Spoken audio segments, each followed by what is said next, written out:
ఓం శ్రీ గురుభ్యో నమః. ఓం గం గణపతయే నమః. ఐం సరస్వత్యై నమః. ఓం దేవానాం చ ఋషీణాం చ గురుం కాంచన సన్నిభం బుద్ధిమంతం త్రిలోకేశం తం నమామి బృహస్పతిం. శ్రీ బృహస్పతయే నమః. జ్ఞానసిద్ధిని వీక్షిస్తున్నటువంటి ప్రేక్షకులందరికీ కూడా బృహస్పతి అనగా గురువు యొక్క అనుగ్రహం కలగాలని ఆశిస్తూ అందరికీ కూడా ఆర్థిక సంపత్తులు, సిరి సంపదలు, గృహ వాహన సుఖ సౌఖ్యాదులు, అఖండమైనటువంటి విద్య ద్వారా కలిగేటువంటి సుఖ సౌఖ్యాదులు, అలాగే సత్సంతాన ప్రాప్తి, వివాహ యోగాలు, ఇట్లా ఏవైతే శుభాలను ఇచ్చేటటువంటి ఆ గ్రహము మనకి ప్రస్తుతము జూన్ 2వ తేదీ నుండి అనగా 1వ తేదీ అర్ధరాత్రి 1 తర్వాత శుభగ్రహమైనటువంటి బృహస్పతి, గ్రహాలన్నిటిలోకి కూడా అతి పెద్ద గ్రహము ఈ గ్రహము. మరి వీరు కర్కాటక రాశి ఉచ్చస్థాన స్థితిలో తన యొక్క సొంత నక్షత్రమైనటువంటి పునర్వసు నక్షత్రంలో ఉన్నప్పుడే ఆ రాశిలోకి ప్రవేశించి దాదాపుగా అక్టోబర్ 30వ తేదీ వరకు కూడా కర్కాటక రాశిలో 3 నక్షత్రాల ద్వారా అతని యొక్క సంచారం జరుపుతూ ఎన్నో రాశుల వారికి శుభాలని, కొన్ని రాశుల వారికి కొన్ని ఇబ్బందికరమైనటువంటి ప్రతికూలమైనటువంటి భావాలను ఆయన ప్రేరేపిస్తూ అందరికీ, ప్రపంచానికి కూడా చక్కటి భవిష్యత్తుని నిర్ణయించేటటువంటి ఆ బృహస్పతి అనుగ్రహం మనందరికీ ఉండాలని ఆశిస్తూ కన్యారాశి కన్యారాశి వారికి జూన్ 2వ తేదీ నుండి అక్టోబర్ 30వ తేదీ వరకు గురుడు, అతి శుభగ్రహమైనటువంటి గురుడు, ఈ కన్యారాశి వారికి చతుర్థ సప్తమాధిపతి అయినటువంటి గురుడు అతి శుభకరమైనటువంటి లాభభావంలో కర్కాటక రాశిలో ఉచ్చస్థాన స్థితిగతుడై తన యొక్క దృష్టి ద్వారా 3వ స్థానాన్ని, సప్తమ స్థానాన్ని బలంగా చేస్తున్నారు. అంటే కన్యారాశి వారికి అత్యంత శుభయోగప్రదమైనటువంటి కాలముగా దీన్ని చర్చించుకోవాలి మనం. విశేషమైనటువంటి కీర్తి ప్రతిష్టలు లభిస్తాయి. వివాహం అవ్వదు అనుకున్న వాళ్ళకి వివాహం అయితే వీరి జన్మజాతకంలో ఇదే రాశిలో ఉన్నటువంటి నక్షత్రాలు గనక అయినట్లయితే గనక తప్పకుండా వీరికి జన్మజాతకంలో గురుడు అత్యంత అనుకూలవంతుడైతే నడుస్తున్నటువంటి దశలు, అంతర్దశలు గనక వీరికి కరెక్ట్ గా జరుగుతున్నట్లయితే, గురుడితో సంబంధం ఉన్నట్లయితే వీరు ఏది ముట్టుకున్నా బంగారమే, ఏది ముట్టుకున్నా విజయప్రదమే. కార్య జయము, లాభము, సిద్ధి కలగటంలో ఎక్కడ అతిశయోక్తి లేదు. వీరు తలచిన తలంపు వెంటనే విశేషమైనటువంటి సంకల్ప సిద్ధి జరిగి ధనము లాభముగా వీరికి సంప్రాప్తి కలుగుతుంది. ఈయన యొక్క దృష్టి ద్వారా పంచమ స్థానం పైన పడేసరికి సంతాన ప్రాప్తి కలగటానికి ఆ యొక్క గ్రహము చాలా సంతృప్తిగా మీకు అనుగ్రహిస్తుంది. అట్లాగే మీ యొక్క ఆలోచనలు గనక సరిగ్గా గనక ఫాస్ట్గా నిర్ణయాలు తీసుకునే శక్తి మీకు ఉన్నట్లయితే, మీ యొక్క సంకల్పము మీ బంధువులతో కానీ ఎవరితో చర్చించకుండా అంతర్గతంగా మీకు మీరే కొన్ని నిర్ణయాలు తీసుకుంటే సిద్ధిస్తుంది. వ్యాపారంలో ఎవరైనా మంచి కీర్తి ప్రతిష్టలు కావాలి అనుకుంటే, వ్యాపారం ప్రారంభం చేయాలనుకుంటే ఇదే సరైనటువంటి సమయం. కానీ జాతకంలో ఒకసారి చూపించుకోండి. ఎందుకంటే గోచారంలో ఈ విధంగా ఉన్నంత మాత్రాన మీ మనసుకి అనుకూలంగా ఉండొచ్చు, జాతకం అనుకూలంగా లేకపోతే దెబ్బ పడుతుంది. జాగ్రత్త.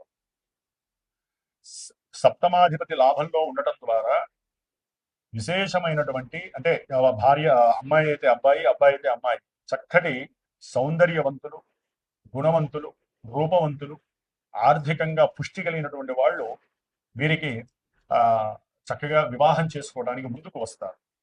సంతాన ప్రాప్తి కలుగుతుంది. మీ యొక్క ఆలోచనలు పరిగెడుతూ ఉంటాయి. అట్లాగే మీరు చేసేటటువంటి వృత్తి, ఉద్యోగ, వ్యాపారాలతో మంచి కీర్తి ప్రతిష్టలు పెరిగి సంఘంలో మీకు గుర్తింపు పెరిగి, అట్లాగే మీరు చేసిన పనులకు కొనియాడి మీకు గౌరవ మర్యాదలు, గౌరవ పురస్కారాలు కలుగుతాయి. ఎవరైనా గనక గవర్నమెంట్ జాబ్ కావాలి అని ఎవరైతే సంకల్పిస్తారో వారికి తప్పకుండా గవర్నమెంట్ జాబ్ రావడానికి ఇదొక అవకాశముగా భావించాలి. ప్రయత్నం చేయాలి, సంకల్పం సిద్ధించేలాగా చేయాలి. అట్లాగే వ్యాపారపరంగా కానీ, ఉద్యోగపరంగా కానీ, లేకపోతే ఇంకేదైనా వృత్తులు చేపట్టే వాళ్ళు కానివ్వండి, ఏదైనా ఒక కార్యక్రమం అనుకున్నారు, గృహం నిర్మించాలి అనుకున్నారు, లేకపోతే మీకున్నటువంటి పాత గృహాలు లేకపోతే వాహనాలు, అవి కొత్త వాహనాలు కొనాలనుకున్నారు, తప్పకుండా సిద్ధిస్తుంది. అసలు విద్యార్థులకైతే గనక ప్రపంచనం చేస్తారు, సాధిస్తారు. మీ విద్యలో అఖండమైనటువంటి రాణింపు గుర్తింపు కలుగుతుంది. మీ విద్యను గమనించి విశేషమైనటువంటి అనుకూలతలు పెరుగుతాయి. మీ ఏకాగ్రత పెరుగుతుంది. విద్యలో మీకంటూ ఒక పరిపక్వత లభిస్తుంది. మీరు చదువుకునే చదువులోనే ఉన్నటువంటి ఉద్యోగాలు వచ్చే అవకాశాలు ఉంటాయి. గుర్తింపు లభిస్తుంది. మీ విద్య ఏదనుకుంటే అది వెంటనే మీకు సిద్ధిస్తుంది. అన్నదమ్ములతో అక్క చెల్లెలతో అనుకూలంగా ఉండేటటువంటి పరిస్థితి, తల్లిగారి నుంచి తండ్రి గారి నుంచి సంతానం నుంచి బంధువుల నుంచి మీకు ఏదైనా రావాలి అనుకుంటే, ఒకవేళ అన్నదమ్ముల నుంచి కానీ లేకపోతే భార్యాభర్తల నుంచి ఒకరి నుంచి ఒకరికి కానీ తప్పకుండా విశేషమైనటువంటి ఆర్థిక సిరి సంపదలు భోగ భాగ్యాదులు మీకు లభిస్తాయి. ఏదైనా సరే మీరు కనుక పెట్టుబడి పెట్టి ఉన్నట్లయితే కనుక బంగారము లేకపోతే వెండి రత్నాల మీద తప్పకుండా వాటి పరంగా లేకపోతే రియల్ ఎస్టేట్ పరంగా మీరు ఏదైనా గృహములు భూములు కొనుంటే వాటి పరంగా తప్పకుండా లాభసిద్ధి కలుగుతుంది వీరికి, ముఖ్యంగా కన్యారాశి వారికి. కాబట్టి ఈ గురువుతో సంబంధం ఉన్నటువంటి అన్ని శుభాలు కూడా మీకు విశేషంగా లాభిస్తాయి. కొంతమంది కన్యారాశి వారికి విద్యాలయాలు, అట్లాగే ఏదైనా లాజిస్టిక్స్ కి సంబంధించినటువంటి వ్యాపారాలకు సంబంధించినటువంటి ఆఫీసులు పెట్టడం, వీటికి సంబంధించి బ్యాంక్ ఫైనాన్సర్స్ అంతకు ముందు ఇవ్వనటువంటి వాళ్ళు కూడా పిలిచల్లా మీకు అప్పులు ఇవ్వటం మీ వ్యాపారాలకి, ఇలాంటివి కూడా జరుగుతాయి. మీరు చేసేటటువంటి వృత్తిలో కనుక సరైనటువంటి ప్రజ్ఞని, జ్ఞానాన్ని, బుద్ధిని, తెలివితేటల్ని కనుక ఉపయోగించుకున్నట్లయితే, సరైన ప్రణాళిక ఏర్పాటు చేసుకుంటే మీకన్నా పై అధికారులు కనుక మీరు సాటిస్ఫాక్షన్ చేయగలిగితే తప్పకుండా మీకు ప్రమోషన్స్ ఏదైతే అనుకున్నారో అది తప్పకుండా మీకు లభిస్తుంది. కాబట్టి ఇన్ని రకాల ఉపయోగాలతో గురువు ఈ యొక్క కన్యారాశి వాళ్ళకి ఆరోగ్యాన్ని, ఐశ్వర్యాన్ని, సత్సంతాన యోగాన్ని, గృహ యోగాదుల్ని, విద్యార్థులకు విద్యా యోగాదుల్ని, విద్యాలయాలు నిర్మించేటటువంటి యోగ్యాలని, ఏది ముట్టుకున్నా బంగారమా అన్నట్టుగా సువర్ణ యోగాలను ఇస్తూ అత్యంత వివాహ యోగాన్ని కూడా ప్రసాదిస్తున్నారు ఈ యొక్క గురు భగవానుడు. కాబట్టి ఈ యొక్క గురువు కన్యారాశి వారికి చాలా చాలా శుభప్రదంగా ఉన్నాడు. జాతకంలో ఏదైనా దశలు అంతర్దశలు ప్రతికూలంగా ఉంటే ఉన్నవాడు ఉన్నట్టుగానే ఉంటాడు తప్ప ఏవి జరగవు. కాబట్టి ఏదైనా ఇవన్నీ జరగాలి, జరుగుతున్నాయనే భావన మీకు కనుక కలిగినట్లయితే జన్మజాతక పరీక్ష చేసుకోండి. అక్కడ యోగిస్తేనే ఇక్కడ మీకు ఈ యోగాలన్నీ కలుగుతాయి. అదే మనసులో మాత్రమే కలలుగంటూ ఉంటారు కన్యారాశి వారు.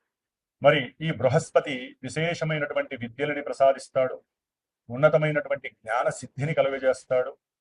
అలాగే మరి మనకు ఉన్నటువంటి టీచర్స్లో కావచ్చు, న్యాయస్థానంలో ఉన్నటువంటి న్యాయవృత్తి ఆచరించే వాళ్ళు, అది లాయర్లు కావచ్చు లేకపోతే న్యాయమూర్తులు కావచ్చు, రాజకీయాల్లో అఖండమైనటువంటి జ్ఞానం ద్వారా పొలిటీషియన్స్ గా ఉన్నటువంటి మేధావులు కావచ్చు, అలాగే పిహెచ్డి స్టూడెంట్స్ కానీ పిహెచ్డి చేసినటువంటి ప్రొఫెసర్లు కానీ, పెద్ద పెద్ద విద్యాలయాలు నిర్మించినటువంటి వాళ్ళు, దేవాలయ ధర్మాదాయ కర్తలు కావచ్చు, అలాగే విశేషముగా సముద్రాలకి నీటికి అంటే సముద్రాలకి నదులకి బావులకి ఇలాంటి వ్యవహారాలు, నీటికి సంబంధించినటువంటి వ్యవహారాలకి సంబంధించి ఎవరైతే బ్రిడ్జిలు కడుతూ ఉంటారో వారు కావచ్చు, ఇంజనీర్లు కావచ్చు, అట్లాగే ముఖ్యంగా కంప్యూటర్ రంగంలో పనిచేసేటటువంటి వాళ్ళు కావచ్చు, ఇట్లా ముఖ్యంగా బ్యాంకు ఫైనాన్షియర్స్, ఆర్థిక శాఖలో పనిచేసేటటువంటి వాళ్ళందరూ, విదేశీ ఎగుమతులు దిగుమతులు చేసేటటువంటి లాజిస్టిక్స్ వ్యాపారం చేసేవాళ్ళు,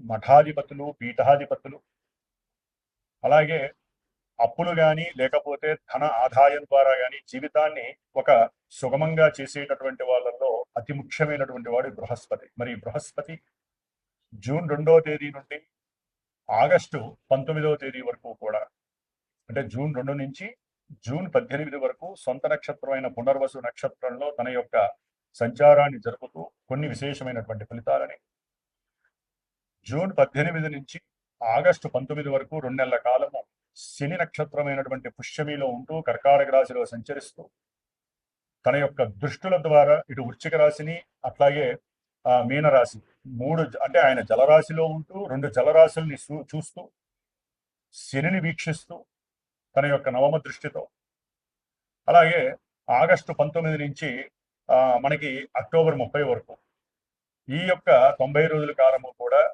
బుధుడు యొక్క వ్యాపార గ్రహమైనటువంటి బుధుడి యొక్క నక్షత్రంలో సంచారం చేస్తూ మేషరాశి నుంచి ద్వాదశ రాశుల్లో చివరిదైనటువంటి మీనరాశి వరకు అన్ని రాశుల వారికి వారి యొక్క జన్మ నక్షత్ర రీత్యా, వారి యొక్క జన్మరాశి రీత్యా ఏ విధమైనటువంటి ఫలితాలను కలుగజేస్తాడో తెలియజేసుకుంటూ, ముఖ్యంగా ఈ యొక్క బృహస్పతి నక్షత్రాలైనటువంటి పునర్వసు నక్షత్రము, విశాఖ నక్షత్రము, పూర్వభాద్ర నక్షత్ర జాతకము. అట్లాగే బృహస్పతి రాశులు, సొంత రాశులైనటువంటి ధనస్సు రాశి, మీనరాశి, ఈ రాశులు వారు ఎవరికైనా సరే వారు జన్మతః పుట్టినప్పుడు వారి యొక్క తేదీ, అట్లాగే డేటు, టైము, ప్లేసు, వాటి ద్వారా వచ్చినటువంటి లగ్నము, ఆ లగ్నము ఏ లగ్నము, ఆ లగ్నాన్ని అనుసరించి ఈ గురుడు పాపియ శుభుడ. మరి ఈయన శుభాలు ఇవ్వాలంటే జాతకంలో, వారి జన్మ జాతకంలో శుభుడై ఉంటే ఇప్పుడు శుభత్వాన్ని ఇస్తాడు, శుభ ఫలితాన్ని ఇస్తాడు. ఆయన పాపి అయి ఉంటే పాప ఫలితాన్ని ఇస్తాడు. ఎందుకంటే జన్మలగ్నము ప్రధానము, ఆ తదుపరి మానసిక ప్రభావాల్ని సూచించేటటువంటిదే చంద్ర రాశి. దానినే మనం గోచార రాశి ఫలితాలు అంటారు. కాబట్టి గోచారంలో మేషరాశి నుంచి మీనరాశి వరకు ఈ యొక్క స్థానాల్లో గురుడుంటే ఈ ఫలితాలు మానసికమైన చర్యలను మాత్రమే ప్రసాదిస్తాడు. మరి మనకి వివాహాలు, చదువులు, ఉన్నతమైనటువంటి విదేశీ ఉద్యోగాలు, విదేశీ పరంగా ఉన్నతమైనటువంటి విద్యాభ్యాసం చేయాలన్నా, అలాగే భార్యాభర్తలు అనుకూలంగా ఉండాలన్నా, ఒక కుటుంబం వృద్ధి చెందాలన్నా, సిరి సంపదలు, వాహన యోగాదులు, గృహ యోగాదులు, ఉన్నతమైన గృహ నిర్మాణాలు, అట్లాగే రావాల్సిన డబ్బులుంటే రావాలన్నా, భార్యాభర్తలు అనుకూలంగా ఉండి సత్సంతానం కలగాలన్నా, ఇలా ఎన్నో శుభాలకి, ముఖ్యంగా ఆర్థిక పరమైనటువంటి విషయాలన్నిటికీ కారకుడు ఎవరయ్యా అంటే శుభగ్రహమైనటువంటి గురుడు. కాబట్టి ఎవరైనా సరే ఈ యొక్క రాశులను బట్టి గురుగ్రహం మాకు శుభాలను ఇస్తుంది, ఇబ్బందులు పెడుతుంది అనేటటువంటి పోకడలను మాని జస్ట్ ఇవి మానసిక చర్యలు మాత్రమే.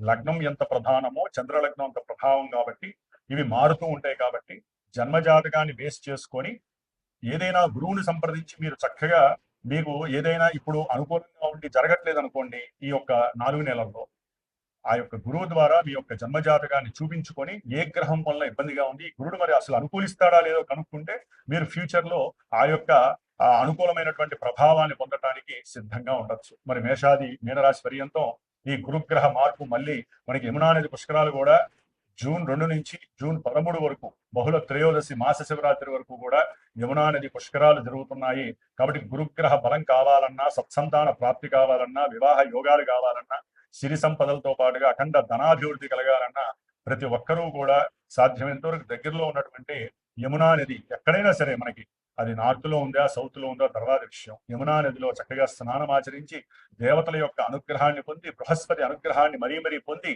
వారు గనక గురువుకి సంబంధించినటువంటి ఆ యొక్క దీక్షను గనక చేపట్టినట్లయితే చాలా విశేషమైనటువంటి భోగ భాగ్యాలు కలుగుతాయి. మరి మా యొక్క శ్రీమాతా జ్యోతిషాలయ పీఠంలో ఈ జూన్ 2 నుంచి దాదాపుగా అక్టోబర్ 30 వరకు కూడా విద్య గురించి, ముఖ్యంగా ధనాదాయం గురించి, వివాహంలో యోగము, సత్సంతాన యోగాల గురించి ఎన్నో కార్యక్రమాలు, గురుగ్రహ జపాలు జరుగుతూ ఉంటాయి. గురుగ్రహానికి సంబంధించినటువంటి పాశుపత రుద్రాభిషేకాలు జరుగుతూ ఉంటాయి, పాశుపత హోమాలు, అట్లాగే రావి వృక్ష సమిధలతో చేసేటటువంటి హోమాదులు, ఇట్లా ఎన్నో విశేషమైనటువంటి కార్యక్రమాలు ఆ యోగాల కోసం, ఎవరైతే యోగాలు పొందలేకపోతున్నారో ఆ యోగాల కోసం జరిపిస్తూ ఉంటాం. కాబట్టి ఎవరైనా సరే జాతకరీత్యా కావచ్చు, లేకపోతే ఇట్లాంటి పీఠంలో జరిగేటటువంటి పూజలు, హోమాలు, అభిషేకాలు, జపాలు, తపాలు, ఇటువంటి కార్యక్రమాల గురించి ఎవరైనా సరే తప్పకుండా ఇక్కడ సంప్రదించి వారి యొక్క భవిష్యత్తును తెలుసుకొని జీవితంలో ఎన్నో శుభాలని అందుకునేటటువంటి ప్రయత్నాలు చేయాలని ఆశిస్తూ సర్వే జనాః సుఖినో భవంతు.